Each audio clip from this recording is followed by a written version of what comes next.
one event can change the trajectory of someone's future. And in many cases, the one event had nothing to do with decisions that they necessarily made. It was that life can happen to any one of us.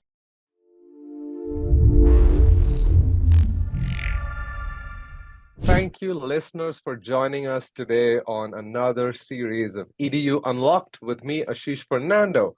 Our goal in this series is to highlight interesting and amazing individuals in the world of education, talk about their passion, their drive, and what really helped them not just land a job in education, but also change lives.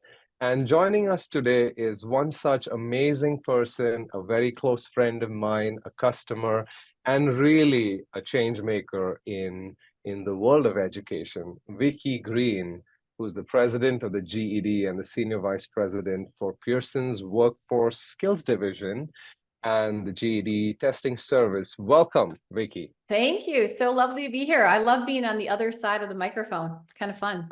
a little What's bit easier and amazing, harder. Yeah. right? I mean, you run your own podcast, the GED Unplugged. Well, Education Unplugged, and then GED is at the end of it. it was kind of luck and also smart to It figure was out that Unplugged had GED at the end. GED in it. Yeah. Amazing. It was all Well, smart, no luck. was it? Yes. Yeah. Well, talk to us now that we talked about the podcast. Tell us what the podcast is about. We'll put in a link here for our listeners as well. Yeah, well, it's kind of like with you. It's how can we start talking about those individuals that have been impacted by the GED? So whether you're a learner, whether you're an employer, whether you're an educator, or you're just someone that really didn't understand the full impact that the GED would have on your life, is we want to tell their stories. And what we know is that the stories are what connect each and every one of us. And we have more things that we're alike in than things that were different. And so the more we talk about it, I think the more we can connect with one another along the way. So that's really the intent of the podcast, is to connect more people. And then for me, I talk about it in almost every podcast, is how can you get everyone to be that person that connects with a human and really be that person to provide them confidence, give them the maybe the skills and abilities that they don't see in themselves, and let them know what it is that they have. And so how is it that each of us as humans can connect to people and be the person that changes their trajectory of their life through education or through a job or through just confidence? That's amazing. And does that also give you the time through your busy schedule, like when you're doing the podcast and you're talking about these stories, that's actually even your personal time for reflection on the change you're bringing about? Yeah. Yeah, I think, it's something that I'm very guilty of, is I think we don't reflect enough of the impact that we do make. And I think someone told me I'm one of the 5%, and 5% being that I love what I do. I have a job where I'm not only, able to give back to other people, but I'm able to actually make a difference in people's lives, even when the days are really tough. And we all have things that we have to hit, numbers we have to hit, and deadlines we have to meet. And we always have someone looking over us to do more. But I love what I do, and I love the people that I meet along the way. And it's not something I have to do. I get to do this every single day. And I have also the most incredible team at GED, a team that not only cares about one another, but cares about every single learner out there, and is not going to stop until we reach the 40 million adults that don't have a high school diploma. Wow, that's amazing. And I want to just give our listeners the scale we're talking about, right? We're not talking about Vicky and the GED changing like 10 lives a year. We're talking at least close to 1 million lives a year. I mean, that's the impact that the GED has. And so you have a really heavy hat there at the GED because you're doing this at scale. So let's flashback all the way to, let's say, your high school, and the GED is a high school equivalent. Let's talk about you in high school and that next step, and maybe the next couple of steps that kind of got you towards education. Why? What's the why behind what Wiki's doing? Well, it's interesting. When I was in high school, I don't think people would necessarily recognize the Vicky today to the Vicky that went to high school. I went to a fantastic high school, a Catholic high school in Minnesota. And I had an incredible group of friends, but academics was not my priority. I was not someone that was getting up every day, jazzed to go to school. I was excited to get to school because I was surrounded by friends and I was an athlete. And so for me, it was always just, high school was just something that I did. And my friends was really the priority. And I always knew that I wanted to go to college, but unfortunately, I didn't have great grades coming out of high school. It wasn't one of those things where I could go pick my college because my grades were so stellar. My grades were very, I think, at best, like C student. And so Mhm. I really struggled to find a school that was going to take me in. And I met this amazing, incredible guy that came and watched me play basketball, knew that I was an athlete, knew I was a good person, and I think knew that academics wasn't a priority. And he took a chance on me. He got me into college. And it was really, really hard. I was not someone that was great at focusing. I didn't have really good study habits. And so it was a struggle. And so freshman year was really difficult. But again, I had good Mm. mentors, good coaches, good staff that, invested in me. And again, I was not going to let Ken from St. Mary's, I was not going to let him down. And so I did everything I could. Came out of college as a public relations major. My dream job was to be a sports broadcaster. I wanted to go and talk to every football player, NFL player, NBA player, and interview them. I've always loved people's stories. I love telling stories. I love listening to people's stories. I like interviewing people to hear their stories. And so I thought, oh, I'll go off and be a broadcaster. And then I found out how difficult it is to be a broadcaster. You're on the road, you have a really difficult schedule. I was married young, had a child young. And so I really went down this project manager route.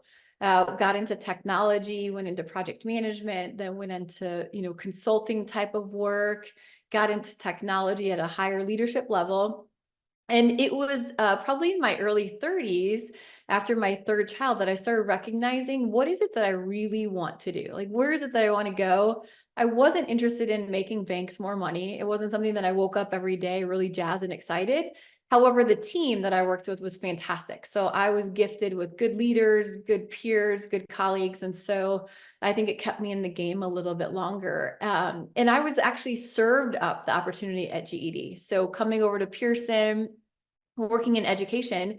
And my first question was, wow, working for the GED, like I didn't even recognize that the GED was a company at the time. I thought it was an education program that was offered through the states. And I didn't know that it was its own place, and started interviewing and absolutely fell in love with the mission. And it wasn't the mission, because I didn't really understand what the mission was. I knew that it was getting to those people that did not complete high school, but I didn't know the Mm. depth of it until I started at GED. And it was my first conference, my GED conference. I was about 3 or 4 months in, and I went to my first conference and I met my first GED graduates. And when I started hearing their stories and hearing their life circumstances and looking at their children who were sitting next to me, proud of their parents for earning their GED, and that's when I really understood the magnitude that this wasn't a job. This wasn't about running operations at the time, is what I was doing. This was about changing lives for generations. This was today's lives, and then all of the future generations that were now going to look at their mom and dad and know that education was at the heart behind their success. That's amazing, Vicky. And I was listening to you. I think it was on the iHeartRadio podcast or something, and you were telling the story, and I really wanted you to highlight that because uh, you're making a difference not for students who already have most of those means, right? Like in the businesses that I've operated in, we're usually dealing with students who can afford a $30,000 a year for Yeah. tuition, right? Mhm. And then, for a long time, I was like happy thinking, oh, great, I'm helping students get education and then they'll land in a career and then they'll get a job. But then when we decided to help students who don't have the 30,000, and that's when we realized how hard it is. It's Because hard. in the end, like you need some sort of funding to get through college and everything. And with the GED, I mean, at the price point that the GED is at and the kind of strata of society that the GED is after, I mean, I know it's a really hard task.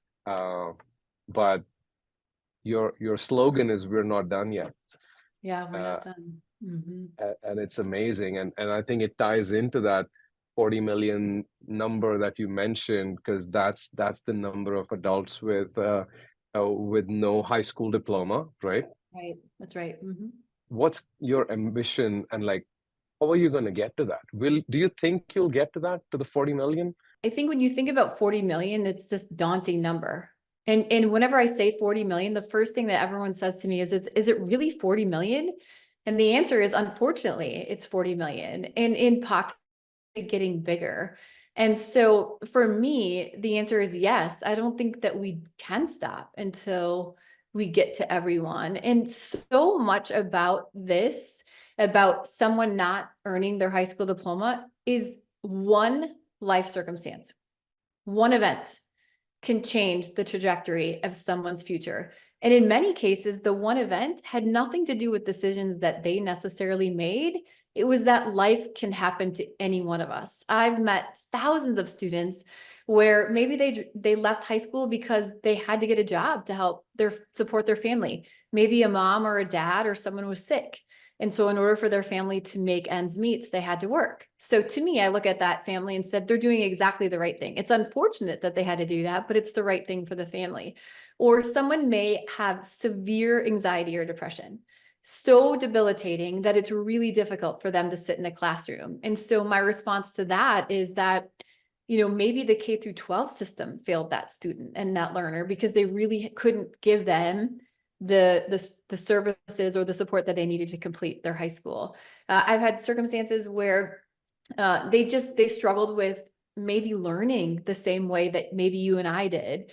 I know for me, I'm an auditory learner. So I love to do this, Mhm. talk, to interact, to whiteboard, to do all of that. And so even for me, sitting in a classroom for 8 hours a day, learning in a seat was not always conducive to the way that I learn.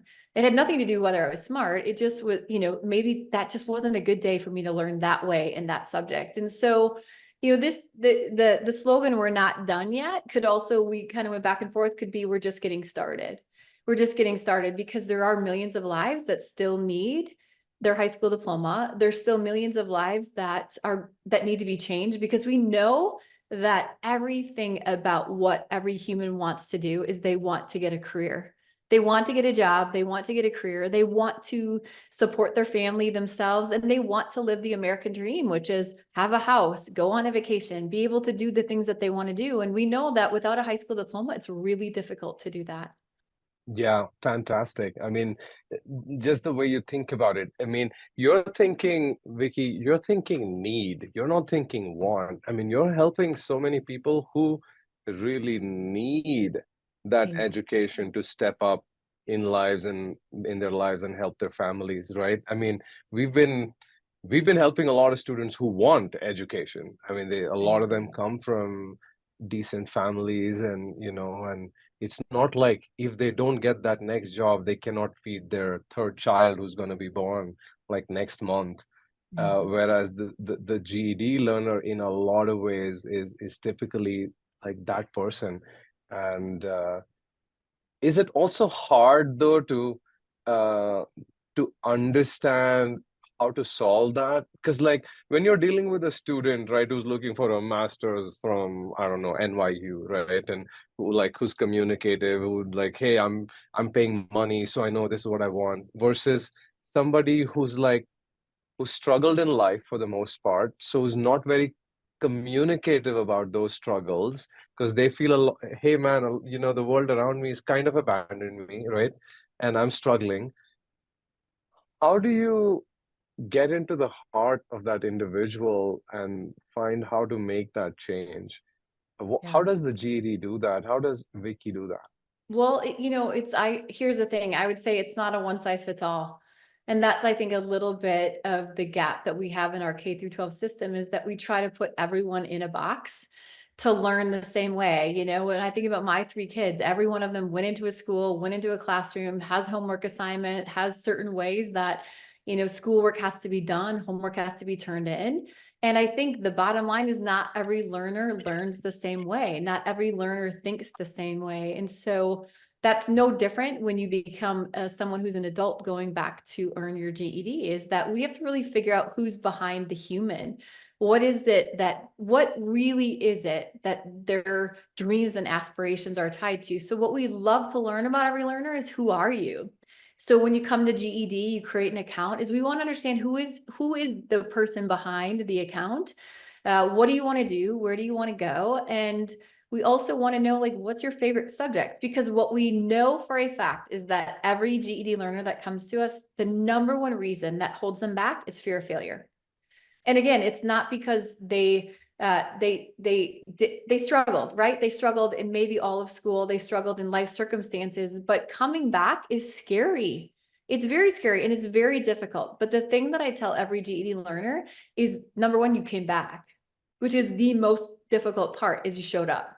And then what we also know is that when GED learners start, the first thing we need to do is build confidence in who they are and their abilities. And so we talked to them about, like, what was your favorite subject? Maybe someone doesn't have a favorite subject, but maybe it was science, maybe it was social studies, and maybe some people love math. And so what we love to do is start them with their favorite subject, let them see some of the study materials, maybe get some practice questions, because again, I think it's intimidating if you've been out of school for 5, 6 years, like many of the learners, you kind of forget. Like I forget, I forget, I see GED questions all the time, and I think, oh my goodness, I'd have to polish up on all of this. And so Mhm. it's really just trying to get them comfortable with what the GED test is.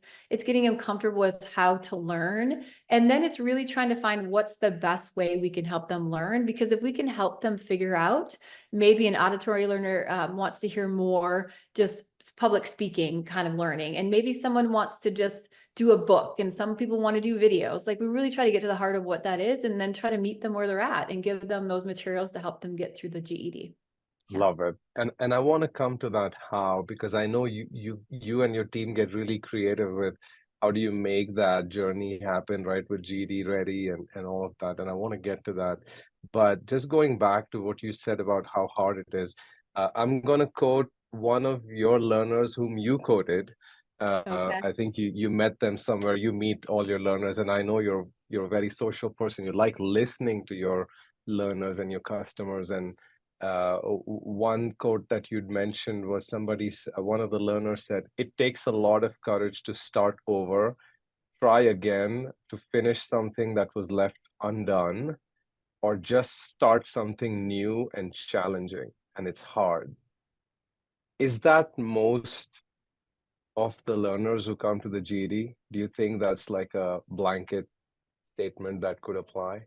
I think that it's hard for most learners to show up. I have not met a Hmm. learner that said, I don't want to earn my GED.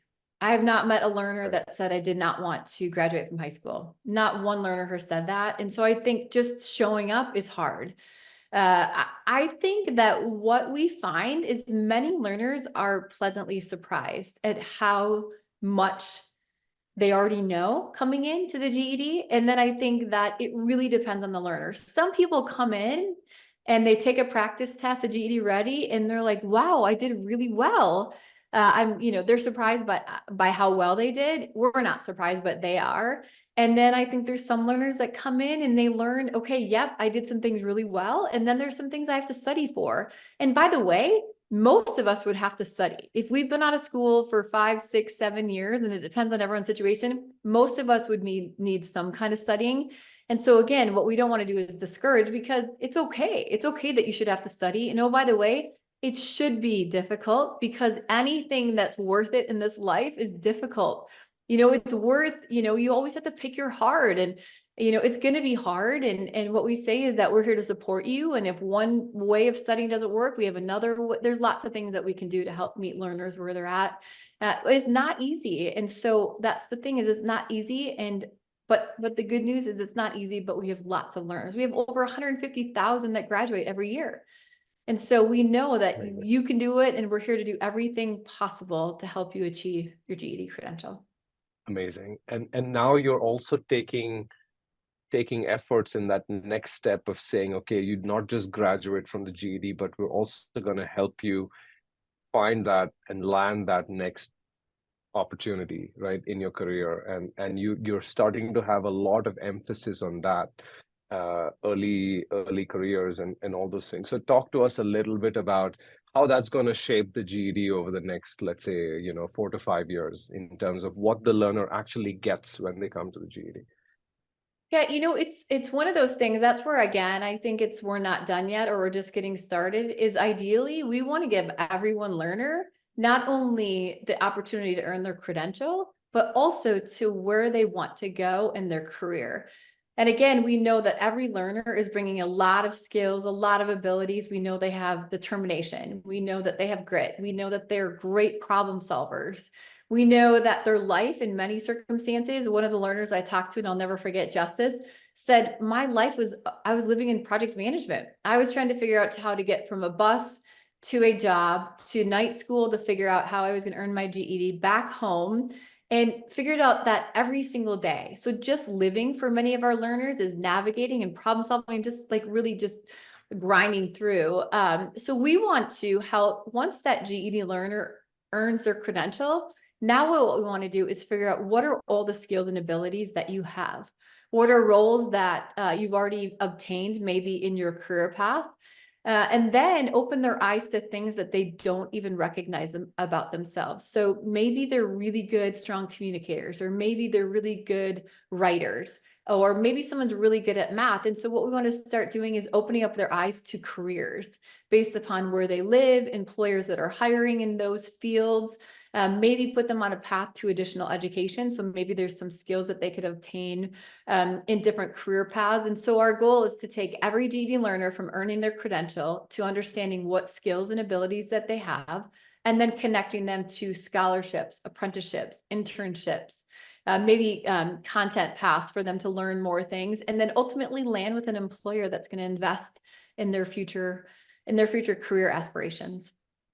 Isn't it fascinating, the whole, world of skills and competencies, and how as humans we kind of sometimes education limits us to say, oh, these are the only skills I have because, I did a master's in computer science, or the only things I know are computing. And then you'll sometimes say, hey, but why don't you try your hand in marketing? And then they suddenly go, oh my God, I know this. I know how to do this, and I actually love it and enjoy it. Right. Like, skills are like, so much of skills are actually tacit, right? They're inside of you, but Absolutely. education not necessarily will unlock all of them.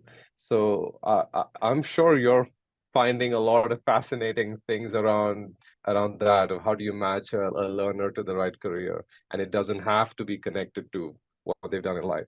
No, no. In Yeah. fact, what's so fascinating about skills is if you ask people, even when you work with, or if I ask my three kids, what are you really good at? Most people cannot answer that question. Most people don't really understand what are the skills that I bring to the table that are really valued in the eyes of an employer.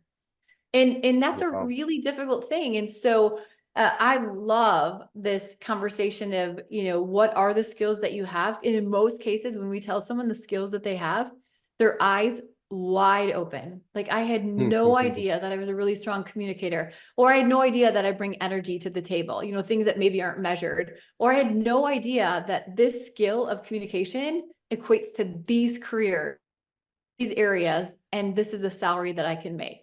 I mean, this is really eye-opening for a lot of students and learners out there. And these aren't just GED students. Yeah. These are students coming out of high school. These are students even coming out of college. They don't really know what skills and abilities they have and how that equates to a career path. Oh, absolutely. Absolutely. I mean, it's fascinating to me, and I want to do more about it, but there's only so much research and logic you can apply to it, right? I mean, it's Yeah. just the whole concept of skills and competencies is there is some math to it, but there's also a lot more of just unknown human potential and capabilities. Yes. And it's like, Yes. right? I'm so glad you're going after it. I know there's a lot of companies who have been trying, but I don't think, many have succeeded in figuring out how do you do that? How do you do that mapping between education and employment? Yeah. And it doesn't have to be a linear path from a master's of computer science to a software engineer at Microsoft. Here's the thing. This is the thing that I love about GED learners is I think one of the powers that we have at GED is when you have that connection with a learner, they start trusting you. And that's the other piece is that, as a learner out there, there's a lot of systems that are set up not for learners. It's not easy for people to navigate. It's not easy for someone to find out, how do I go from here to there and then ultimately land a job? We've just not set up the systems. And the luxury that we have at GED is that we have a connection with these learners. And in some cases, it may be a really small connection. In some cases, it may be we're talking to this learner on a weekly basis. And so for us, it's also really, how do you connect with a learner so that they trust you? And so when we start talking about those, like, what are the skills? What are the abilities? Where do you want to go? They really do listen to where we want them to go and where they believe they can go. Because in so many cases, it's that they don't know if they can trust someone or they can trust what's out in the market today because it just hasn't been set up for them to do that. So that presses me to ask this question, and I have to. Being a technologist, do you think deploying more technology is inversely proportional to that connective tissue between the GED or actually anybody, right, who's wanting to build human connection? And then the more technology you deploy, you get scale. But what happens there is it's kind of been a question mark for the last few years. What are your thoughts? It's so difficult because AI is everywhere. Everywhere you go, everyone's talking about AI. Everyone's talking about ChatGPT. My kids are using it for homework. Everyone's using it, right? Here's the thing. I love what's happening with AI. The one thing that is really powerful with GED learners, and I would say just students in general, is it removes shame. And a lot of times students won't ask something, they won't do something because they're embarrassed. They don't want people to think that they're not smart. Our GED learners, they may not want to ask a question or they may not want to ask something because they feel like, oh gosh, maybe someone will think that I'm not smart or I don't know what I'm talking about. I love that element. And I also love that AI can be the buddy that sits next to you while you're studying. When I don't know something, I have someone that I can lean on, that I can rely on. I mean, that is really, really powerful. So I would say AI is a beautiful thing because it can help learners learn in ways maybe that humans can't. And it can do it in real time. It can be accessible to anyone 24 hours a day, which again, our systems are not set up for that. So I love the ability for learners to be able to learn differently and real time on just kind of this wheel. I would say that the human connection is probably the most difficult part, right? You don't have that person that's really getting to know Ashish and Vicki, and that person that's saying, you know what, I'm here to wake you up in the morning and get you out of bed. And then to say, Ashish, it looks like you're having a bad day. Are you okay? It's that part, because again, what we know is that every learner has struggle, and AI is not going to necessarily know what kind of day you're having. But they're going to be there for you when you're studying and things like that. So I think that it's a really good thing. I think overall it's positive, but I think that we would be remiss to say that we can just move on without that human connection. I think it's critical. And I think in society where we have more learners with mental health struggles than ever before, I think the human connection is critical and we should never lose sight of that. Completely agree. I spend my day and night on the whole construct of human in the loop. Like, how do you keep a human in the loop within technology? And it's a hard problem. I It's mean, hard. a lot of companies will say, "Yeah, AI, it's so human-like." No, it's not human-like. I mean, it takes you probably 15 seconds to know that it's an AI. It's a machine that's talking to me and not a human. And I mean, we're a decade into chatbots. It's been a decade since people are trying to build a bot, right? Mhm. And you can still, within 30 seconds, say, oh my God, that airline, that's a bot. It's not a person. I need to talk to a person and figure out. Yeah, but do you have hope? Do you think we'll get there? I think you always have to have hope. And here's the other thing is that with the GED learner, we have 70,000 adult educators out there. So 70,000 teachers, educators that are working with learners. And I think if we could partner those educators with technology tools that gives their ability to reach more learners, connect with learners and give them more tools to help them prepare and to earn their GED. I mean, I think that's a beautiful thing. I think that's the ultimate dream, is how do we get to more, and how can adult educators utilize the technology tools that are out there to support. But you're never going to replace that adult educator who's saying, Ashish, I can tell you're having a bad day. Let's talk. Let's figure out how we can help you just in your life. And we have to make sure that the two are always intertwined. We can't have one without the other. Love it. Love it, Vicky. So, penultimate question is, for everything you said, and you're so passionate, you don't even have to think twice. I mean, you live this every day, and so it's become part of your speech and your thought process. Um, is there an idol, or like a role model, or somebody or some entity that really inspires you to think the way you think about the learner, about education? I think that it's a really good question. And quite honestly, I haven't gotten it before, believe it or not. But if I really think about why is it that I do what I do every day, and why is it that I have so much passion and energy behind this, it's no doubt it's my three kids. I've really had a beautiful life and the ability to have my own academic struggle, my own life struggles. And when you become a mom and you look at how important and how valuable education is to our children and to generations, it is the heart and soul. It is the basic, it's like food and water and shelter in my eyes. It's the thing that every single human deserves to have. And so for me, to not afford every learner the ability to, at a minimum, have a high school diploma is a tragedy. And so for me, I can look at my children in the eyes, I can look at the generations to come in their eyes, saying that I will continue to fight for every learner, even the learner that doesn't even realize that there's a fight behind them. Is how can we have to, as a society, get to every learner. We have to build up the confidence of every learner. And we have to do that through education. This is something that is imperative. And I think a lot of learners don't have the luxuries that you and I have. And a lot of people aren't in situations where education is at the heart of it. But we know the minute that mom or dad can earn their high school diploma, that we know it changes the trajectory of children to come. And so for me, my answer has to be my kids. And I think the other idol is GED learners. I mean, GED learners, like, one thing that everyone always asks me is, if I were to give you a magic wand, what would it be? And it's for everyone to see the GED learner through my eyes. Because once you meet GED learners and you hear their story and you hear who they are and you hear what kind of humans they are, you'll never be the same. And what you'll find is that no two learners are the same, but every single learner wants the same thing, which is the life that you and I have. Everyone just wants to live the best life that they can live.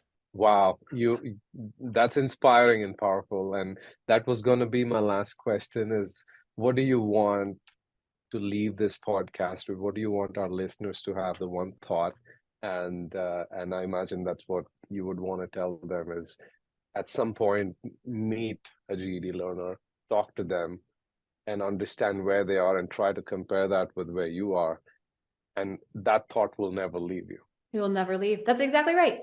I just ask every learner, go talk, go find a GED learner, go find a Yeah, learner, go talk to them, understand their story, understand their circumstances, understand who they are as humans, and then understand where they want to go. And then be the person that helps them get there. It does take one person, and we talk about this all the time, is one person can untap someone's potential and change their life forever. So be the one person. that's fantastic, Vicky, and that's super powerful. And I think it's a great kind of blue ribbon on this conversation that we had. So thank you so much for joining us. Listeners, this is Vicki Greene with the GED, and stay tuned for more coming from our series. We'll be talking to more successful individuals who are driven and who really drive the world around them like Vicki does. So thank you so much, Vicki, for joining us. Thank you. Good to be part of your show.